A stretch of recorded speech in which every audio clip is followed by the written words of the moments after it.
मुखात सुखाची साखर ठेवून जोडली जन्माची नाती, रामाच्या रूपात जपला माणूस मारुती रायाची छाती।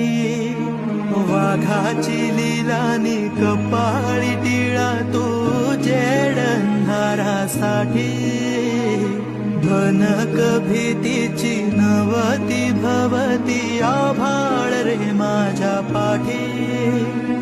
देऊन किनारा मनाच्या होडीचा सारंग हर